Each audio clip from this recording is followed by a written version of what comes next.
I'm just going to go through each of our projects, both of our major and our local street projects, to give you a brief update on where we are schedule-wise on each of these projects. Our first project, First Center Drive, this project was completed already in late June, so this project was completed on time and under budget. The construction cost was $430,000.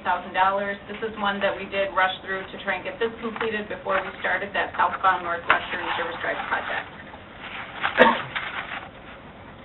On Providence Drive, we've got the southbound concrete paving complete. As you probably saw in that video, the traffic just switched onto that new concrete on Friday.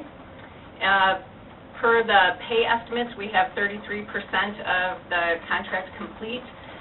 Those pay estimates, I mentioned that for a lot of our major road projects in this presentation. It does tend to lag a little bit behind the actual work, but it was just the most readily accessible number that's accurate as far as dollars for the whole project.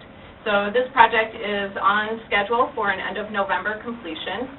This was a $3.5 million reconstruction project. We had $650,000 from the state of Michigan for the Priority Road Improvement Program.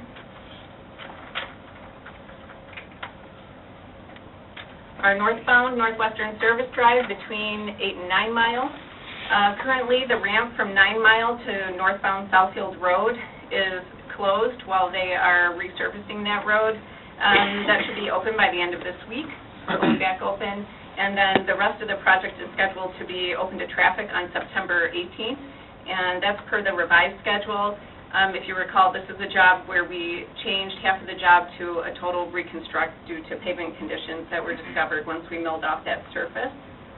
And just to bring it up now, there's a possible issue with one of our pedestrian crossings. We were improving the pedestrian access from one side of the freeway to the other and creating ramps that were fully accessible across two of the bridges. And at the Northland Drive Bridge, where one of the ramps goes is where there is an expansion joint for the bridge, and there's a bridge gland in there, and they won't really know till they open it up, and they haven't gotten there yet. They should be doing that this week to see what type of gland it is. If it's one of the older style glands, they are still available, but there's several weeks it takes to get them on order. If it's a newer one, then there's no lag. But if it is the older one, which we suspect it probably is based on the age of the bridge, we would still open the road fully on the 18th and then wait until that part came. We wouldn't have to close the whole service drive for that work. We would just have to partially close that Northland Drive bridge over the freeway while we replaced that bridge gland and constructed the ramps there. So this is an example. It says 37% of contracts complete per the pay estimates. This is an MDOT-led project, so those pay estimates probably take extra long going through the MDOT process. So even though this will be open within 2 weeks, the contractor's been paid 37% of the contract cost so far. This was a $3.7 million construction project, and we received $1.3 million in federal dollars to help pay for this construction. Our southbound Northwestern Service Drive is well underway construction. The first layer of asphalt has been paved for stage 1 of the project. Traffic continues as one lane in the southbound direction only from Berg all the way to Lasser. That's typically a two-way traffic section. The rest of the service drive is all one way, but this one continues one way until we're finished with construction. 40% of this contract is complete per the pay estimate. They are a little behind schedule, about 2.5 weeks, which pushed their completion date back to about November 21st completion. This was a $3.86 million construction project, and we are receiving $1.77 million in federal funds to pay for this construction. Our 11-mile road from Franklin to the cul-de-sac, this is the one by BASF. The first layer of asphalt is down. They're working on topsoil currently. And we've got 21% of this contract completed. They are doing very well with their completion date. Well, they said they're about a week behind this was really just due to a delayed start. sometimes our process of getting their insurance requirements and our contracts executed can push back when we thought they were going to start. So they're making good progress. It was really just the delayed start due to contractual things that pushed the open date back. This project was a $600,000 construction project, and we received $574,000 from the state of Michigan from their Transportation Economic Development Fund, and this was in partnership with BASF with their improvement and job creations with their most recent developments. The remaining local match is being paid for from the LDFA, the Smart Zone, in that area, so this doesn't hit our road funds at all. And just I was asked to provide an update from last year's 11-mile project from Inkster that goes east. This is where Federal Mogul's new offices are located. This was substantially completed last November. Restoration happened this past spring. We are definitely still touching up some areas. The properties that have irrigation, the restoration and grass is coming in very nicely, and not too surprisingly, the people that don't have irrigation, it's a little spottier, and the contractors are still touching it up this fall, kind of waiting for the weather to cool down a little bit more before they get back out there with more seeding. They did still have some concrete punch list items that they do have to complete. That will be happening in the next month. The islands that were installed in this 11-mile, the city, through separate contracts, have recently installed irrigation. We're awaiting DTE to bring power to our pumps so we can operate that. At that time, the islands will be fully landscaped. This project is a $1 million construction project. We received $624,000 in federal funds. Again, this is in the Smart Zone area, so the local match is paid for through that LDFA, that Smart Zone.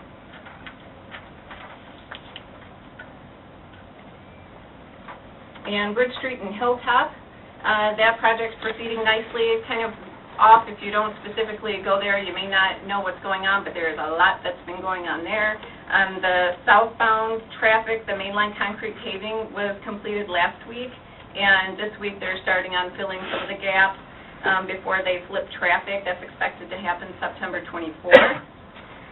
All of these, and concrete is the one that seems to stand out the most in my mind with the quality control. We have implemented this year some additional quality control measures, just making sure that our concrete on our projects are meeting the specifications for air content and things like that. So we've always tested that in the past. The additional testing we're taking is toward the end of the load when it's actually coming out of the paver and going down. Usually that testing happens before it's paved. So we're trying to stay on top of it. We've been very open with the contractors about doing this, so they make sure that they keep their air contents where we're expecting to see them, so we don't have to reject pavement.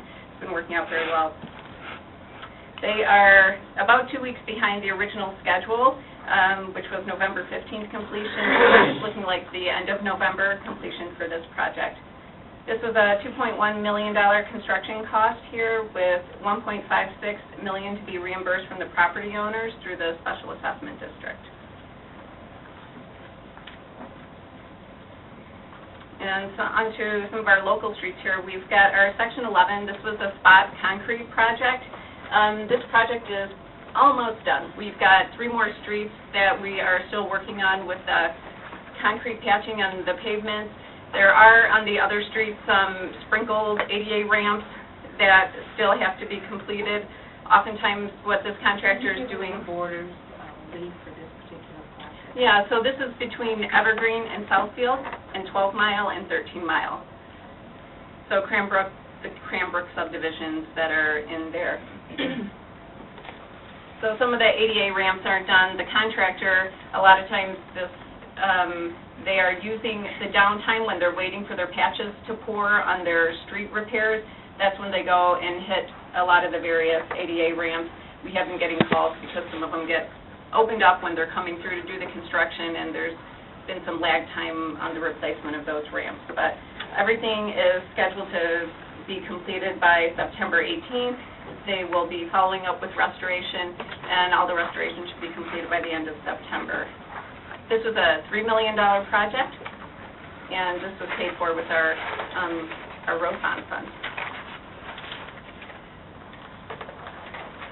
Section 12, this project was water main and concrete work. This is north of 12 Mile, west of Greenfield, and south of Webster. So Everett Street, the most westerly street in this project, was a total reconstruction with water main. The rest of the streets were just concrete patches with water main replacement. All of the water main is in. All of the mainline paving is complete. We still have some concrete punch list items that are yet to be done. They've only got about 25% of the restoration complete. Now that these temperatures are starting to cool off, the contractors, they kind of take a break in August when we usually get our hottest weather, so they'll be back in the coming weeks to get going on the restoration in these areas. So this should be completed ahead of the scheduled November 15th completion date. I don't have a firm date for when they expect to be completed, but at least the hard construction is coming to an end. We'll mostly be focused on restoration through the fall. This is a $2.6 million construction project paid for out of water and local streets. Our Section 13 project is still well under construction. There's 41% of this contract that's complete for the pay estimates. This one was a little easier for me to show you just by color. So the blue streets, we have the water mains in, the top layer of asphalt is down, and so the first layer of asphalt is down, and then the top layer of asphalt will be paved by the end of this week. They've got about 90% restoration, so they'll be, and when they say 90%, most of it is because they had some gaps to fill, people with special needs that had separate parking spaces, so there's some areas that haven't been hit with restoration just yet. The Green Street, Spring Arbor, and the dead end of Cambridge and Sunnybrook, they're getting their first layer of asphalt this week. The water main work is all finished there. And then the purple, I put it all together like a Phase 3, but it really doesn't happen all at the same time. We've got Lexington Parkway that runs down the middle. That one they're finishing up with the water main now, and as soon as they're done with that water main, they start on Catalpa. Catalpa so far has really just been used more as a trucking route, no actual work going on there except a couple water main tie-ins. So Lexington Parkway will still be working on the paving and everything while Catalpa gets their water main. The water main goes pretty quick. It's the paving, the grading and stone and paving operations take some time. I should say the water main line goes fast because the services slow the contractors down. It takes more time. So when we see that round of paving, you'll see Lexington Parkway being paved right after with Catalpa and then San Quentin. San Quentin doesn't have any water main on it. That one's just a road reconstruction. And that's one of the northernmost east-west streets south of Catalpa. The contractor is, we have interim completion dates for when they start on a section of road. So they're supposed to not have the road under open construction for more than 90 days. The contractor is struggling a little bit with some of these first streets to stay within that 90 days. He still expects to be able to complete the whole project by the scheduled completion date of end of November, but we're probably looking at some liquidated damages to the contractor for some of these interim dates that he can't seem to get his subcontractors out there. Contractors are all busy. I guess that's a good thing in some regards, but some of these projects it's having an effect on. This was a big project. This is a $4 million construction cost project because this was all new water main as well as total reconstruction of these roads. Section 34 is started. We've got, this is another color-coded one because we started with the streets in blue, so Melrose, Westover, West Haven. This is just on the west side of Evergreen, north of 8 Miles, these streets. Those streets, they're wrapping up water main work, and they'll be doing asphalt paving starting the first week of October. And then probably around the same time, they'll be starting on the water main work on the 2 remaining streets. They do expect to have those also completed, yes, this fall. So this is an end of November completion date. They expect to meet that date. This is a $4.2 million investment here with water main and roads.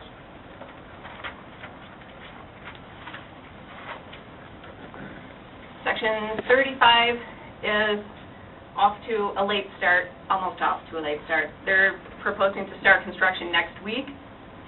This is a large project. The roads that are going to get done this construction season in 2015 will just be Magnolia and West Haven. This neighborhood is just on the west side. This is Southfield Road and north of 8 Mile here. The remaining streets in red are going to be 2016 construction. Depending on how our winter goes, some of this underground work will probably start this winter around February. If we're not under too much snow, they'll get going on the utility work so that they can get ready for the real grading and paving operations as soon as spring starts. Because a lot of this work is being pushed back to 2016, the completion date is getting pushed back to the end of August of next year. This was a $5 million construction project. This also was all new water mains along with these roads. Section 26, this project is getting close to wrapping up too.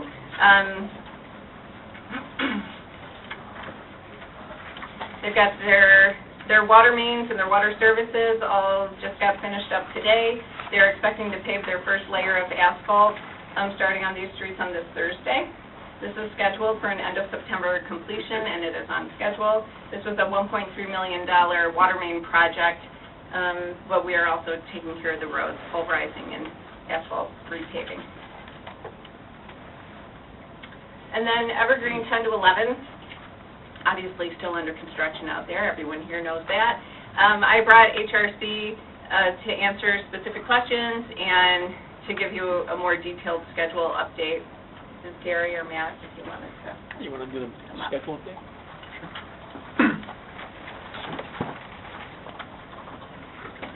What? Oh, I'm asking HRC. Unless somebody got a photographer do that shot.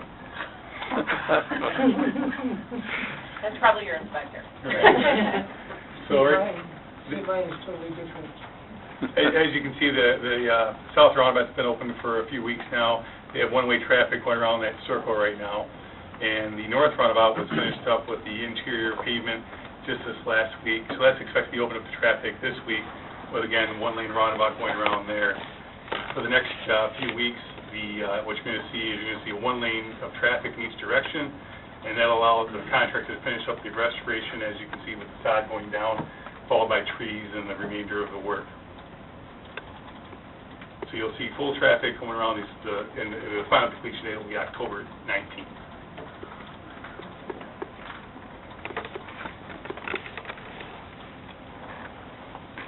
Any specific questions? Okay, we'll have council answer questions, but you can have all that. All right, council, any questions? Or we'll leave with that. Was that it for the presentation? Yeah, Evergreen was last. Mayor Scott. Yeah, I'll bring it up first. That is in section 13,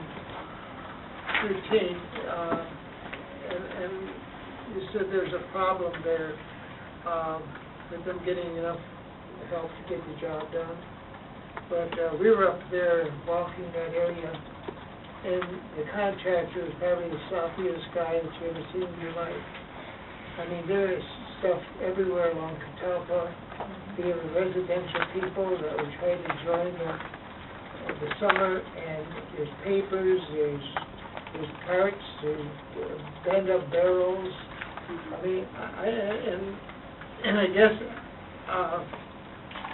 you know, I'm the last one to throw blame around, but, you know, are we biting off more than we can chew as far as his neighborhood,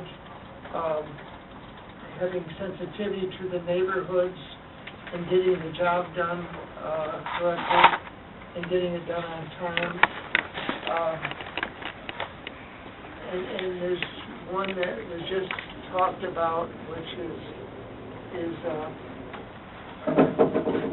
going to put in water mains, I guess. Is that on 26, I guess? You know, to start late in the fall and end, I forgot the date that it was going to be completed. those people in those neighborhoods are gonna put up with snow, rain, mud, and everything else at a time when they're trying to negotiate through the subdivision. And I think, you know, having the money to do it is one thing, and trying to get money while the grants are there is another thing. But I think we really lost on the quality, the timing, and the neighborhood's sensitivity to get through. Cranbrook Village, for example, that was a nightmare. I'm sure that when you get into, which one is down south, the north, west of the Expressway and 8 Mile, they're going to start digging there, putting in water, sewer, and house pavement. Right. On 2 of those roads this year. They're waiting for the rest of them until 2016. But we're starting at the late end of the year. Right. Yeah.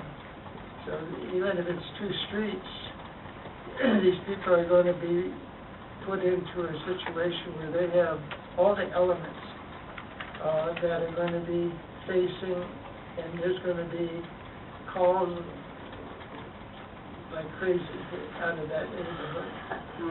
And I just think that coordination is the word I'm looking for, coordinating the jobs, the amount of work that's got to be done in the time element. Yes, we had a situation where we had potholes, a lot of pressure on the city, but I don't think the pressure is quite as bad as when we don't do a job that is within schedule, and people are being put out, like Cranbrook Village, right at 4th of July, when everybody's having barbecues, all the streets were closed, and you don't have a grid system where you can go up a block and get off. Cranbrook, when it's with no construction, is a nightmare. And I don't think we think of the people as much as we should. And it's not a politician talk. This is a person, and if I lived in there, I'd feel really bad and stressed and hot, and that's what they were. The other thing is that, and I talked to Larry earlier, the work that is done in replacing the grass, if I can call it that, is not grass, the weeds in between the curb and the sidewalk. Whatever percentage of weeds you have in grass is way out of kilter. And you got weeds there coming up that are almost 1.5 foot high in some areas. And I don't know if we should do less and sod it instead of putting this weeds in there and having people complain. I don't think that the soil they put down is the proper soil to put down the weeds, because now you got little stones in there, you got weeds, and the people are ticked off. And in some cases, topsoil doesn't meet the level of their yard because they didn't put enough topsoil down. So you have maybe a 3-inch difference between the grass and the topping that was put on the new section. And I think you had it when you talked about crop quality control. I think that whatever it costs us to ride these projects better, to have better communications with our residents. I know we pass out information, but in some cases it's not enough. And I think we do more damage from a public relations standpoint than leaving the road have a pothole in it. You know, there can only be so many potholes, but when you have 15, 20, 30 people complaining and getting mad at the contractor, getting mad at us getting mad at our employees that go over there trying to straighten out a bad situation, I don't know if it's worth it. And I don't know how to address it other than the fact that maybe we should be doing less work with better quality and control and sensitivity to our residents than trying to get it all done. It's something that I think needs more coordination. When we had a bond issue that was passed, I understand that. When it's all done, it's going to be great, and you can sit back, but in the meantime, boy, you really have upset a lot of people, and especially when you're in these neighborhoods. Anyway, I want to vet that, and I think that we were too aggressive and tried to take on too many projects, and we're not getting the quality or the caring about the people who live in those neighborhoods. And in most cases, you have had a summer where people like to enjoy their We home. talk about the communications with neighbors. People are being flyers.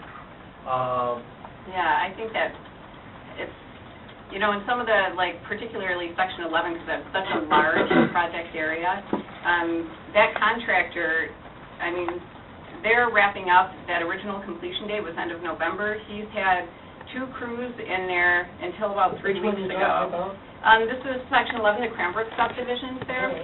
So there's a lot of work going on, which is great because they get it done, but it's inconvenient, and then I think it can be frustrating because residents are running into it on this street, they drive out this way and they're running into it again.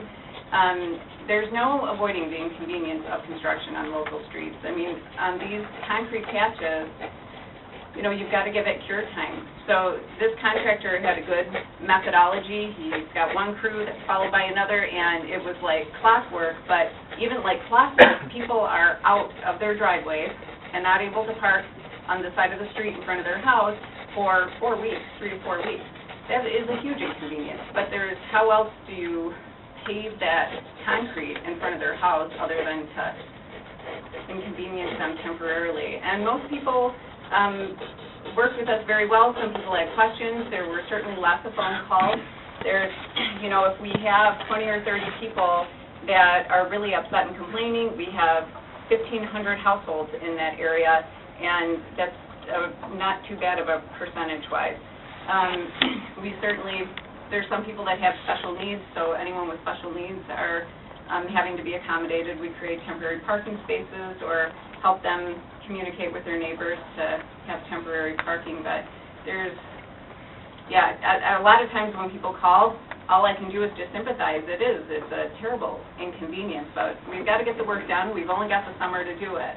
And, really the Section 35 project, where a lot of it's going to start in 2016, not until then. I'm kind of hoping on some of those roads where we're starting in February or March or April and kind of getting in there in the winter with some of this disturbance. People aren't outside so much in the winter, and I'm very curious to see if it's less of a burden to the residents because they're not out trying to enjoy the outside. If we can get a lot of this underground work, which that's really the only kind of work we can do in the winter months, and then just go right to paving come springtime. So there is a lot going on. Our contractors are doing good work. The Section 13, the Cambridge Village area, where that contractor is getting behind, there were how many different projects here, like about 14, and that's really the only one that I'm struggling with this year, getting that contractor to stay on schedule. Because we have liquidated damages built into the contract, and even with that mess, because there was a mess, and he was supposed to clean that up. It was documented because we took care of it. The city crews, DPW, came out and spent about 5 hours out there on Saturday cleaning up a lot of the debris. There's real construction material that they're storing there, and that's fine. I don't think that's what anyone was complaining about, but they had real debris that they were supposed to clean up before they left for the holiday weekend that they didn't.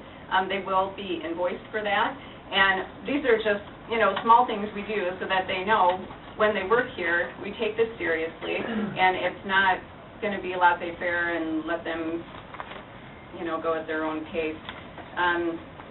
So we are working on it. There's always challenges, and in this particular project, this seems to be the biggest challenge for us this year. Well, there may not be a good answer for it, but when you take a area like Cranbrook Village, the roads are long and narrow and meandering all over the place, and you do 3 streets and close off one artery to 3 streets, you've got 3 streets, people can't get to their houses, as opposed to when you have a grid. I don't know what the answer is. All I'm saying is that if you have a grid section, you can walk over a block, or you can take your car and park it on the other block. But in Cranbrook, all these things that you mentioned are impossible unless people can get in there and get into their driveway. They've got to, some of those people walk from 12 Mile Road almost a half a mile into their houses. Yeah, we had our... and I'm talking about elderly people, and they didn't get help. And they were calling the office, and they wanted, I don't know, looking for an answer. I can't give an answer. I know you caught a lot of it, but I think that if there was one street where they could somehow, see, just even what you mentioned, they're doing a couple of streets now, and then they're putting the handicap things on another street. Well, those guys go and put up a barrel and close off half a road to put in that thing. They don't just go and on the sidewalk and put in that little piece there. They close off a whole lane. And so the guy comes out of his darn house and he closes another lane on me, and now you have the contractor fighting with the residents. And they're calling each other names. You're almost fist fights. And I don't know, like I said, I don't know what the answer is, but I think when it gets to that point, I have a big concern, and I don't know what the answer is. And like I said, it's a difficult situation, but somehow, it's got to work and function better when we get into situations like I'm saying about going to tear up 2 streets in November. We might have a long winter. Who knows what's happening anymore? We had winter like last year. It was going to be a big problem with that section. They're not going to get in there till probably March or April. And they're going to tear up everything in November. Well, by November, those are supposed to be all repaved, those first 2 streets that they're starting on. Yeah, they should understand we're staggering every other street, and they have to be done if they're opened up. Right, and that's, certainly weather is always going to be a threat. We're always, kind of racing against winter. And a lot of times we can still do work into December. We never schedule it that way. We schedule everything to be completed by November. We can typically get there. And on these local streets where we're doing these major water main replacements or storm sewer work that's going on, the contractors have been instructed, the way they're staging it is to not do 2 streets in a row, so that it's just a little less impact. If you're trying to get to your house, you can drive down your neighbor's street. Now, some of these projects in Section 34 and 35, it is more like a grid, so it's a little easier for people to navigate there. Those projects also were all asphalt, which is a lot easier to maintain access to the homes. It's less of an issue. It's when we get into the concrete, because they're doing the concrete road slabs, and then they're doing the curbs, the concrete curbs, and then I drive every one of driveways. these projects, Yeah. and I talk to the people, and I get cursed out too, so, but I'm just saying is that there has to be some middle ground somewhere, either that, for example, and I don't know what the answer is, the one on Catalpa, that area there, and how did he get the low bid? Are we going to low bid, and we check the contractor out to see if he is qualified to get in and get out? you know, or has he got some kind of a reputation that he can't get enough help here and there, or whatever he is doing, and go to the next best bidder? I mean, I'd rather go a little more and get people satisfied and get them in and get them out than going to the next bidder and putting up with all the aggravation.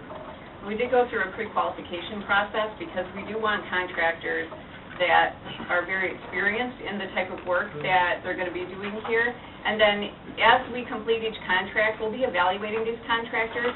We hope to use this pre-qualification process for the next 10 years as we move through all this heavy road work because of our road bond.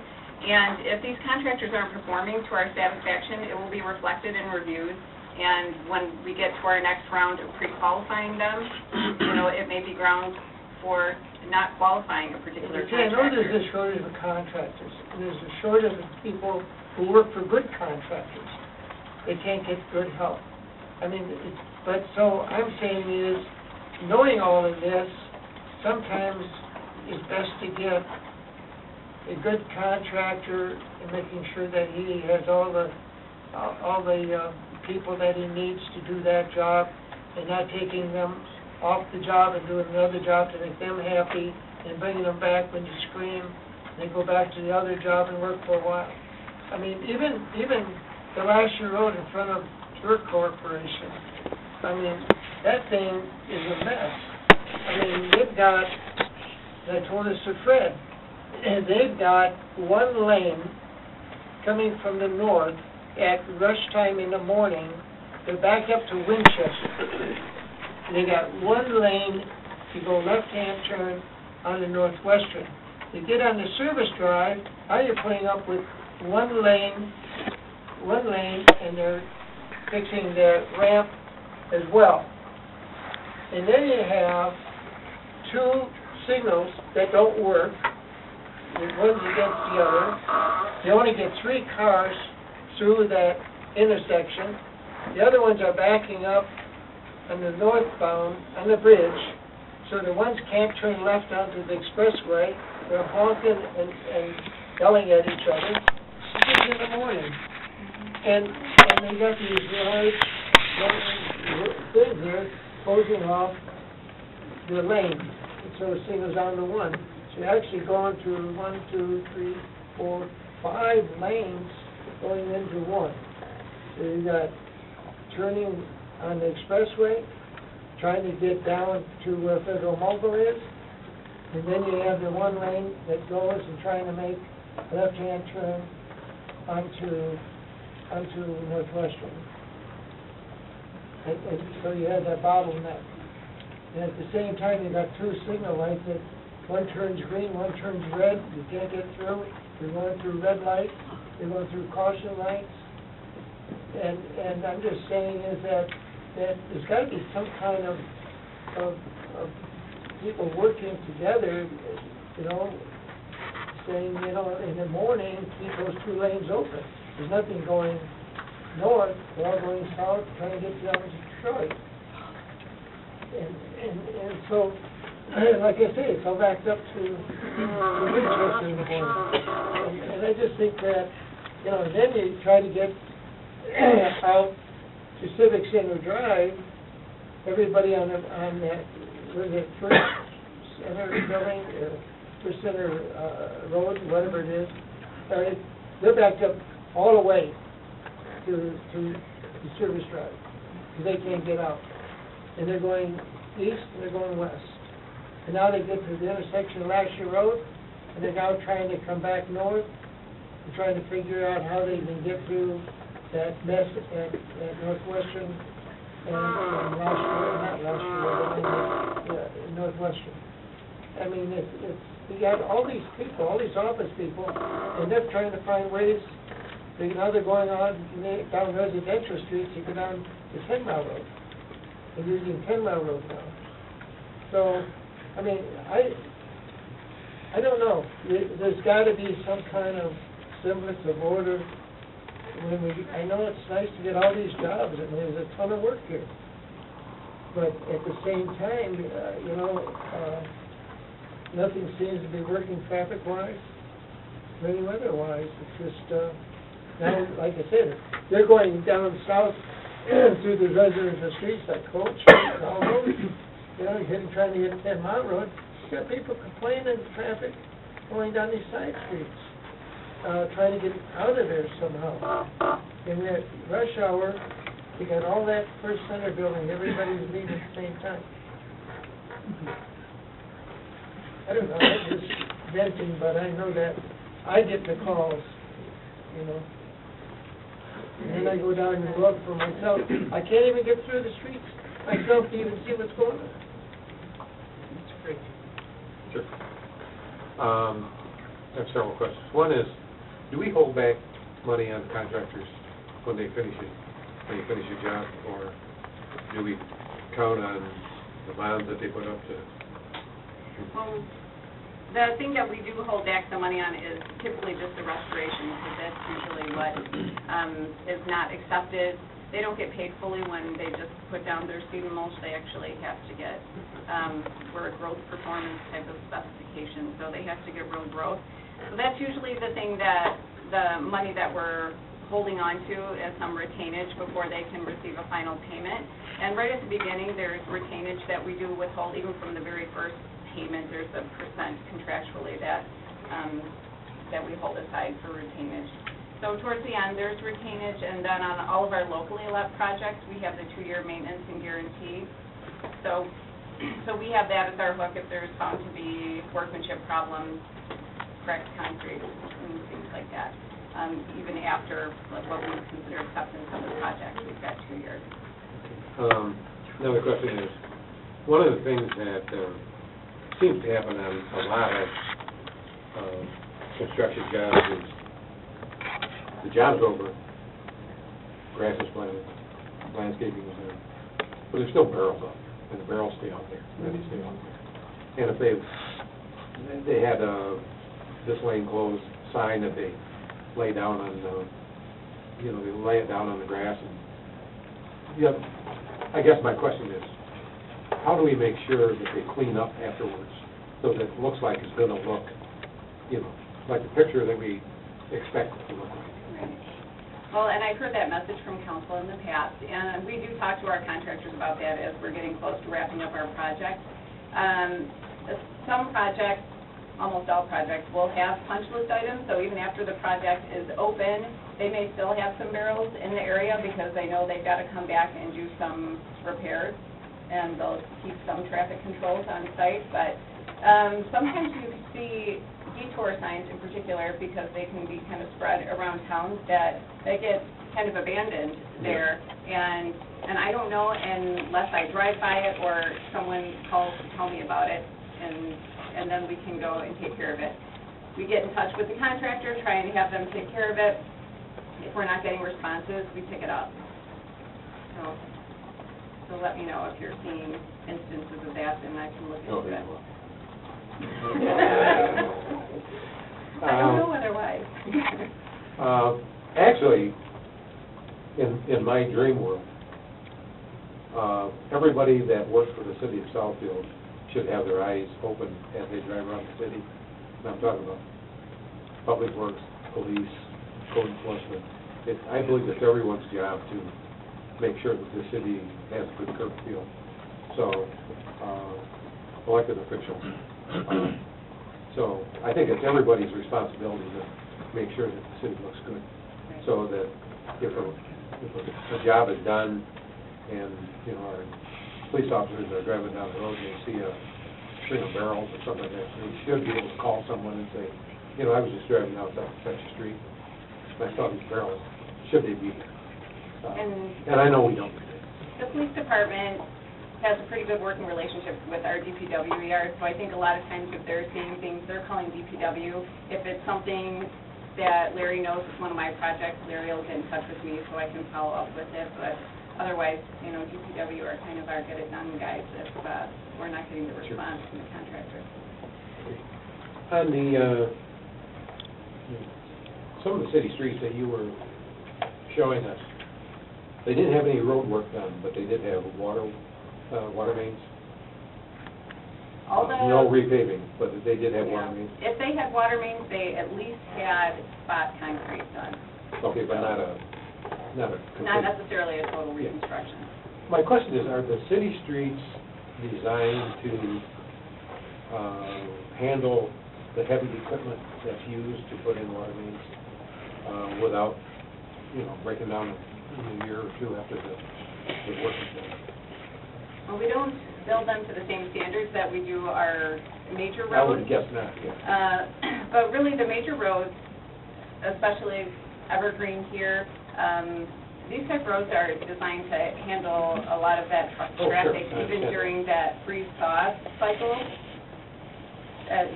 Classified as all-weather roads. So those are especially big. The contractors, the times they cannot drive their trucks on those roads at all are during the freeze-thaw time. They can't be on those local streets. And that's why sometimes in the winter time, the contractors, before the freeze-thaw laws go into effect, if they know they're going to be starting, come end of April, as soon as the weather allows them, they'll sometimes move a piece of equipment or request to move a piece of equipment onto a local street so that it can be there and they don't have to truck it then, like with a piece of digging equipment. The machines that do the digging, that do the actual excavating, are on rubber treads, and that disperses the load. So it's not like those tires. The tire trucks are what are most destructive to the roadways. You mean the metal treads? Yeah, the treads that are Yeah. that are on a lot of their equipment are trucked in and then dropped off, and those are okay on the streets. Probably the heaviest thing that we have on our local streets are concrete trucks, and sometimes we use those loaded trucks when we are doing road work, so we can watch them drive across and make sure our pavement's staying in place. If we're doing a mill and overlay, mill off that asphalt, and we'll drive a loaded truck over it to make sure we don't see any pushing or water squirting up or anything that's telling us something about the subbase underneath. But Okay. When we were designing Evergreen, we designed the sidewalks to be extra wide so that people could ride bicycles on it, and also people could push babies in there. Are they as wide as we had engineered them to be? Because they don't seem to be. well, this sidewalk here from Fillmore up to Northwestern is 10 feet wide, and that's the minimum width it had to be considered a multi-use pathway. So that's what we went with, and that's why those are 10 feet wide. Really? I guess my estimation, when I look out the window, it's a little off, because it doesn't seem like it's that wide. I know, I think they were 10 feet, that when we engineered it. But it didn't look like they were 10 feet wide. When I first started my job in civil engineering, I didn't believe till I got out and measured it that the sidewalk slab was 5 by 5. I don't know, just looking at it, it didn't seem like it was 5 feet wide, but Yeah. that's a standard sidewalk, that must just be a perception. Okay. Last question I have is, you were just talking about, Don was talking about the barrels and getting around and streets blocked and stuff. Greenfield, 10 mile, 11 mile. The county is doing work on 10 mile and Greenfield, and they've got barrels up. The traffic is, all ball stuff. Do we try to coordinate with the county so that we don't have our work and their work going on at the same time, so that we do cause inordinate amount of traffic jams? Because I know people coming off of 696 at 11 mile,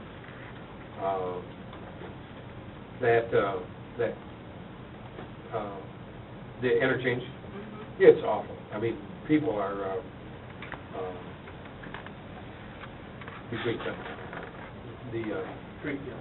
Greenfield, yeah, at Greenfield. Did I say Evergreen? I meant at Greenfield. It's just, people coming off try to make it through the light, and, it blocks the intersection for people going north and south. And as Don said, people get out and they yell at each other. But do we try to coordinate so that, What is coordinated are when we're closing a road and there's supposed to be detour routes. Those projects all have, they're still permitting traffic, it's just restricted down lanes, so it definitely gets congested. The roads are 4 and 5 lanes wide for a reason, so it definitely gets congested. Coordination really only occurs if we're saying, hey, we're doing Evergreen from 8 to 9 mile and we're closing it. Then they're looking at adjacent roadways to make sure that our detour, that we're not detouring people to another road that's under any kind of construction. So the only project that we have complete closure on this year is that northbound Northwestern from 8 to 9 mile. And even with the county's Greenfield and 10 mile work, they're still maintaining it open to traffic. So it's just, we have a lot going on in Southfield, you know, with this Evergreen project still under construction as a main artery. They really don't pay any attention to the local streets because they are not anticipating that people are cutting through local streets. So they look at the major road network, and sometimes it's just a matter of when funds become available and if you have deadlines to spend that money before you lose it. So not always ideal. yeah, I know, I drive through that periodically, and it's really kind of hard. I avoid. Okay, thank you. Mr. Jones. Council, any questions or concerns about? The contractors that are having some problems with, either they're not cleaning up the debris or they're a little slower than the contract, those go into consideration the next time we bid out jobs? Yeah. With the Evergreen Road, I know there was discussion about the TGIF entrance and exit being so close to the roundabout. Is anything going to happen with that, or it's still Not going to remain as there? part of the road project, no. So that would just be if there's a redevelopment or something, or outside approaching of those property owners to see if there could be changes made there. But that drive will stay where it is now. And it is close to the roundabout. It's not where we would want it, but they didn't want to share with Travelers Towers. Those two properties weren't agreeable to sharing a drive. I mentioned this at our last meeting too, with the electric poles. DP is obviously going to take down the lights. Are they doing any other work to the electrical poles that are leaning over or look like they need to be cleaned up a little bit before they open the road? Probably, I mean, besides taking down the lights, like you mentioned, probably nothing happening before the road is open. So there's been communication to DTE. They're supposed to be looking into all of those things, actually, and to see if it's something that they can do. Is it something that would be, that we can just request it and DTE can schedule something like that? Or would it be a cost to the city? What would that cost be? So that's what DTE is supposed to be putting that together. That was about 3 weeks ago that conversation happened in all that detail with them, and we've not heard back from them yet. I imagine it's quite a bit. Besides just their own power lines there, they've got a lot of other users, and it was some of those users that we were also asking about if they could change some of the way they're connecting to poles, because some of the poles out there are specifically for the DTE power poles. Some of the other poles were probably put up more as street lights, but then the additional users of DTE's poles have connected to them as well. And so that was one of the questions, even though we can't put all of that underground, can some of those poles go away if those other users can respan between the original DTE poles and disconnect? You know, they can't just disconnect without some work, so can they just do it for DTE's request because they're the pole owners, or would that be something we can request and see? So we're waiting to hear back a report from DTE on what our options are. And then, I know that on the city's website we have all the construction projects going on all the way to 2016. I'm assuming, correct me if I'm wrong, that that's not the complete list of all the projects that are being, that are going to take place. That's correct. And really, 2018, the only projects I had on for 2018 is where I knew that we had secured federal funding, so that was for a couple of major road projects. The local programming extending out to 2018 and beyond, we're still kind of putting together as this year's construction projects are wrapping up, is when we have time to sit down and further program out to solidify where we want to go next. When that road bond passed, a lot of our local street projects that you saw me present today, the majority of them were all things that were kind of already on our radar because they had water main needs. So now we can step back and say, okay, we still have some water main needs, but where else do we need to go for roads to preserve the life of these pavements? And some of the streets on the west side of the city where we did sewers 15 years ago, those streets are really, after 15 years, are kind of perfect candidates for inexpensive resurfacing projects that can really extend the life of those pavements. So you're going to kind of see us all over the place in the coming years, and we'll be coming back to council with updates of our programming for the locals as well. The last thing is just more of a comment, but I was glad to see that Google Maps was updated with the two roundabouts and when they each opened. So it had that. Were they open on there? One was and one wasn't. So it was very nice to see that kind of detail.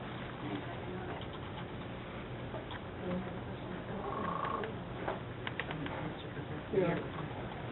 Back to that Evergreen Road, I know that it's hard for flags and all, but I got the note from you that you're gonna have 10% grade on the front lawn to the sidewalk. Do you recall that? Yeah, by the library. Well, the trees on the Civic Center site are close to the sidewalk. So the roots are about 12 inches high, and either have to be removed, but you never get a 10% grade there. And I was wondering what's going to happen to the 11 trees, or 12, that are on the Civic Center property.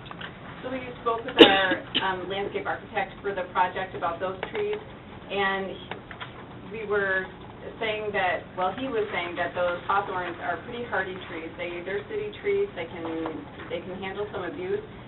Those roots are to be cleanly cut, and I'm not sure if that's been done yet or not. The roots are to be cleanly cut so that we can grade. That is going to be, some of that is very close to the sidewalk.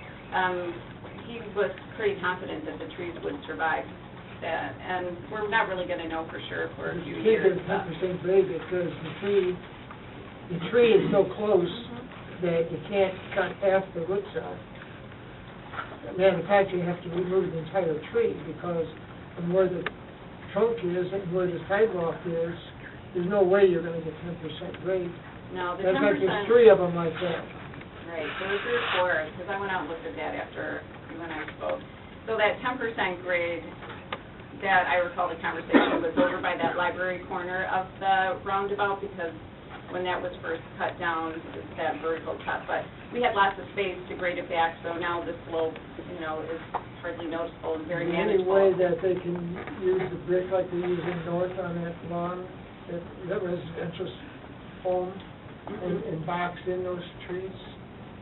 Well, it's really just from the front of that root ball of the tree to the pavement, to the sidewalk right there. I mean, it's so close that we're really going to do as little as possible other than give the roots a clean cut and backfill with topsoil and get some seeds and mulch to grow there. So to install any kind of retaining wall or anything, you're further excavating, and we want to minimize any more work around that root and hope for the best with the trees, which the landscape architect felt confident that the trees would survive. My suggestion is just remove the trees, the 3. The other ones are back far enough where you can get a good grade. I think you got 3 that there's no way you're going to get a grade. It just become a problem. And then replant the same kind of tree back further.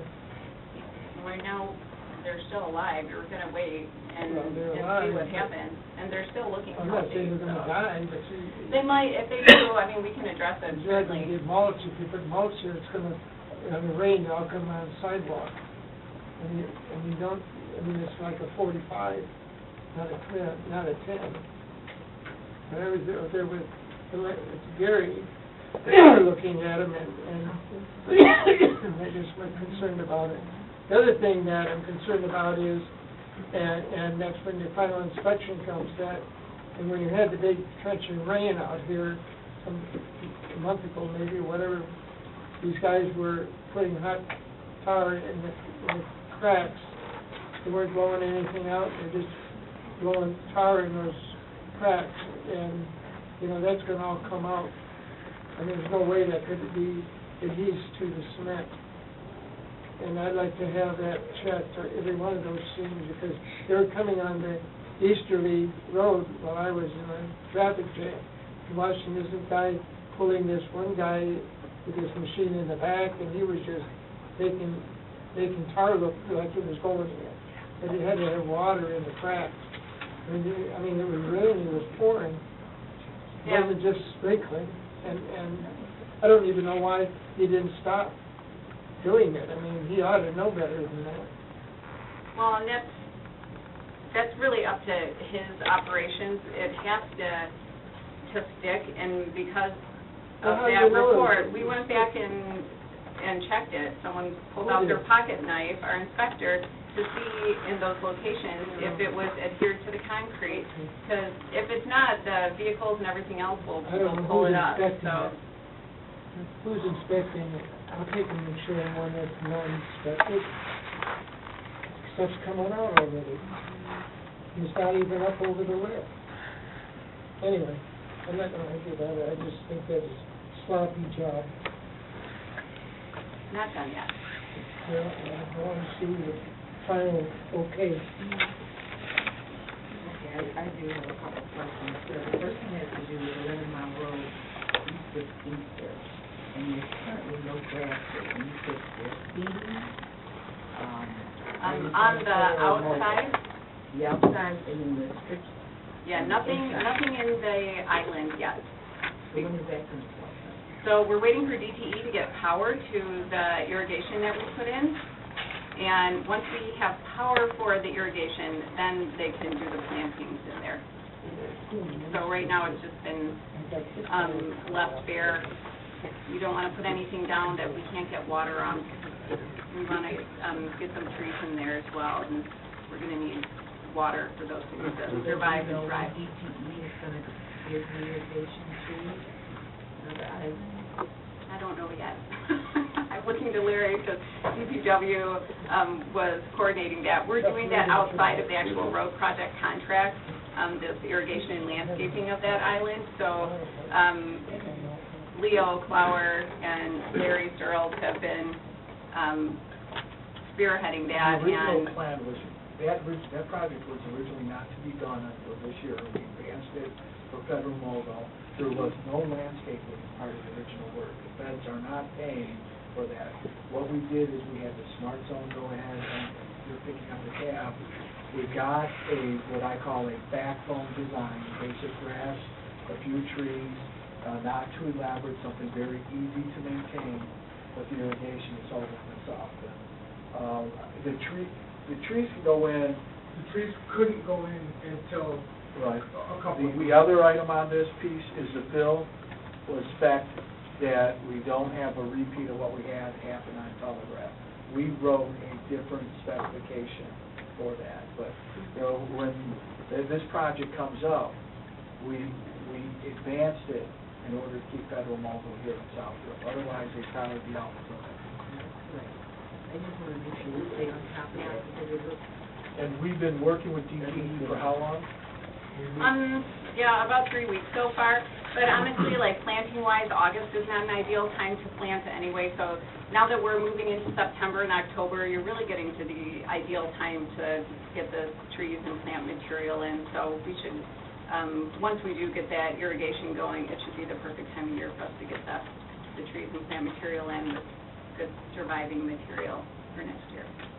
Okay, moving forward to section 13, my daughter and my son-in-law live in the area, and it has just been a lot of miscommunication and lack of communication to the residents of this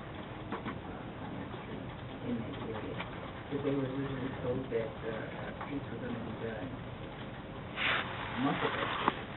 So they're just now getting to complete the road. So what assurances is it going to be November of this year? Well, there shouldn't be any problem with the contractor getting that all completed by November of this year.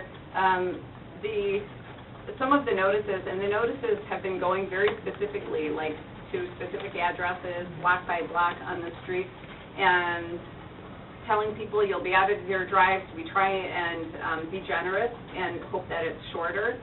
And the way that this has worked out on our first two streets, it's actually going longer, which is not supposed to happen. And we re-flyered those neighborhoods, which is a hard flyer to send, and people are thinking they're going to be back in their drives right around Labor Day, and now they've got another couple weeks before we get that all complete. But new flyers were distributed and explaining that the contractor was falling behind schedule and what the new date was according to his revised schedule. Well, you mentioned the word project liquidation. What do you mean by that? So liquidated damages that we collect, and on that particular project, I think it's $500 per day per block that they go beyond this 90 days that they have from when they first excavate. So that's on a block-by-block basis. There's obviously multiple blocks in that project.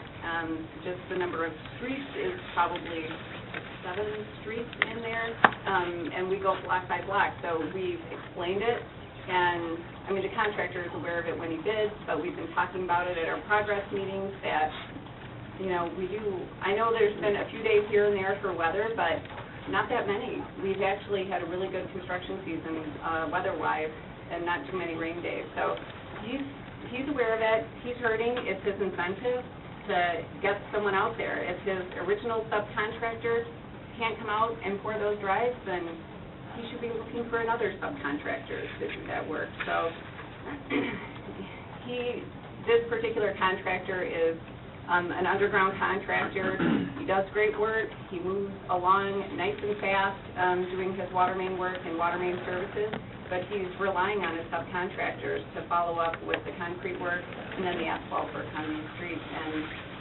And he's struggling a bit, which is his problem. You know, if those are his subcontractors, he's the one that's obligated to adhere to the schedule and is assessed liquidated damages when he doesn't meet it. I do agree with Mayor Pataki. I really think there's been a lack of sensitivity to the residents with all the construction that we're doing. And yes, it's good, but there still has to be sensitivity to what the residents have to endure to get the roads repaired and put the water main in. And moving forward, I guess I'm a little puzzled because we still have a lot of outstanding work. Why would we keep on section 35 and 26 when we're at the end of the season to really start doing the improvements? Well, each one of these, we're not awarding any new contracts. So council has awarded all of these contracts that you saw today in the presentation. So there's no new projects that we're awarding. There's no new projects, but I'm saying, doesn't it make sense to just kind of pull back and just have it push to next year, rather than continue to, yes, we've already approved it, so we're going to move forward, but we still have to get a handle on what we've done so far. Well, there's different contractors doing these projects, so when we enter into that agreement, I mean, unless there's a problem that we want to break that contract, you know, we have to let them proceed if they are saying that they can finish the work in this construction season.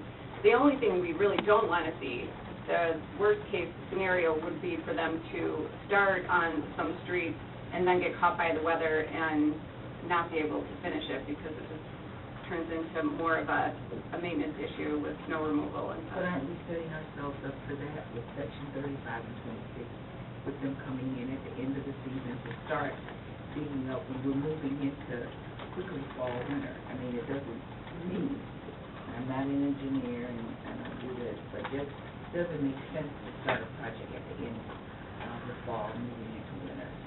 Well, section 26 is one that is wrapping up, so they're going to start paving the end of this week. So that one is not a concern. That they're going to be done well ahead of schedule. I think you're thinking of section 34 and 35. So 34, there's 2 streets they haven't started yet, but that they will be starting. They'll have about 90 days from when they start until the end of November to complete that work. And that is a reasonable amount of time for them to get that utility work done. And these roads also are asphalt roads, so the paving operations move a little quicker because we don't have to wait for the cure time like we do on our concrete streets. Is it the same company that's done any of the previous ones that you mentioned here tonight? Section 35, where we're just doing 2 streets this year, is VIL, which is the same contractor that is in Cambridge Village, Section 13. We've already seen the trade. I guess I would not be in favor of moving forward with additional work when we haven't completed what we've done. And we're dealing with the contractor that to me has not done everything that I would have. How much, what's the balance of the bond in terms of the road millage money that we have? How much have we used to date? You know, I owe council still kind of a true-up on that because some of those, the original projects that we had listed that I thought were being paid by the road bond, some of the major road projects were being paid by the refinance bond from 2005. So I think we're actually in much better shape than we thought we would be in overall. A substantial amount of federal money and other grants funded as well. We do owe council a true up on that. Yeah. We could take a look at section 34 and 35, but what I haven't heard discussed, consumers' energy has already been, a lot of the advanced work has already started. Well, that's some of what people That's have the other piece that seen. hasn't been discussed, is there's a whole other level of coordination with the consumers' energy. They come in and they do their underground. I know some of these had old lead leads, and as soon as we find those under state law, we've got to remove those. Yeah, so consumers, as we prepare our project plans, we share that with consumers.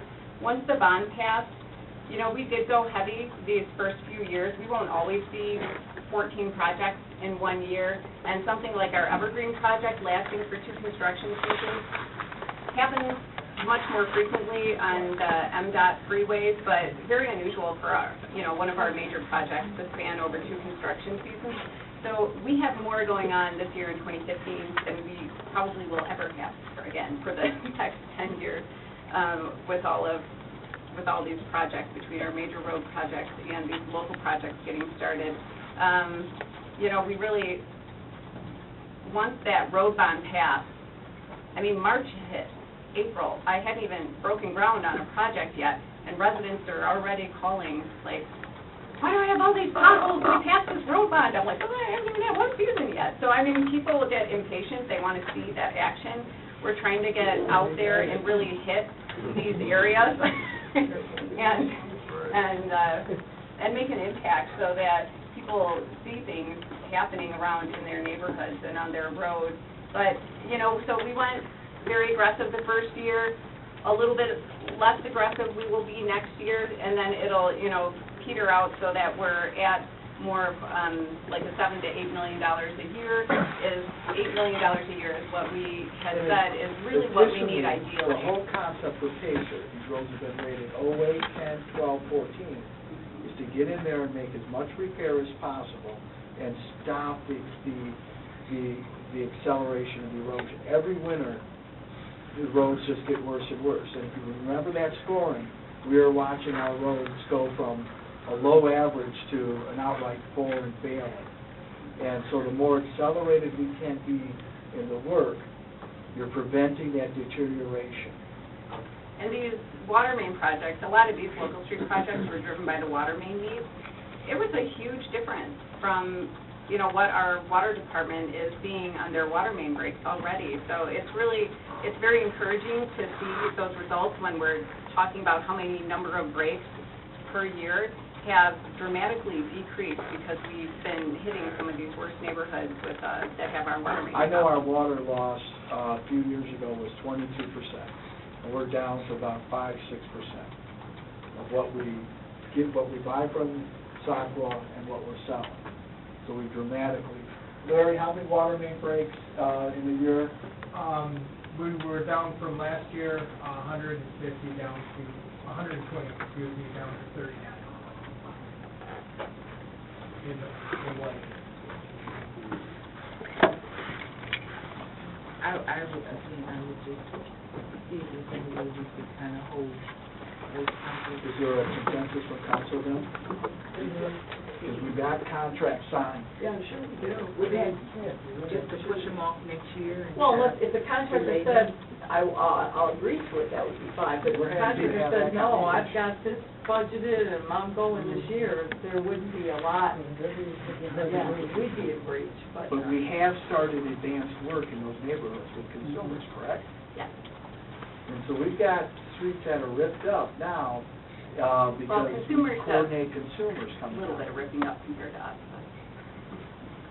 But each project's still only 90 days long.